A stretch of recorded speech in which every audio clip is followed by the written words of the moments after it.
स्वाभाविक रूप से फूड प्रोसेसिंग के लिए सरकार की बहुत सुविधाएं हैं। तो जो व्यापारी इस क्षेत्र में काम करना चाहते हैं वो इस दिशा में आएंगे तो भविष्य भी इस इंडस्ट्री का बहुत अच्छा है।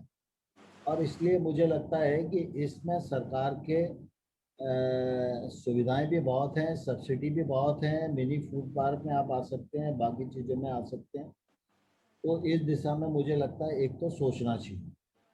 दूसरा, जो मंडी शुल्क वाली बात आपने कही, बीच में बात आई थी, तो मैं आपको कहना चाहता हूँ जो तीनों रिफॉर्म हुए हैं, अब तीनों रिफॉर्म हुए तो किसान और व्यापारी दोनों के हित में है।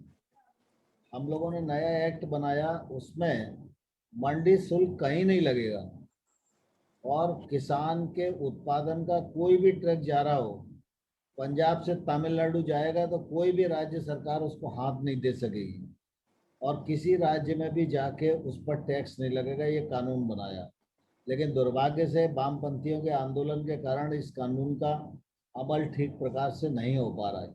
लेकिन लगातार इस बात की कोशिश हो रही है कि जो बैरियर्स हैं उन बैरियर्स को समाप्त किया जाए। जीएसटी के माध्यम से भी बहुत सारे बैरियर समाप्त हुए हैं। व्यापारियों को और इंडस्ट्री वालों को इस मामले में ध्यान आ ही रहा होगा और उससे लोगों को लाभ भी हुआ है। लेकिन हम सब ये जानते हैं अच्छी तरह से कि कोई भी नई व्यवस्था आती है तो उस नई व्यवस्था को अमल में लाते लाते उसमें रमते काफ़ी कठिनाइयों का सामना करना पड़ता है। लेकिन जब हम उससे निकल जाते हैं तो उसी में हम अच्छाई महसूस करने लगते हैं।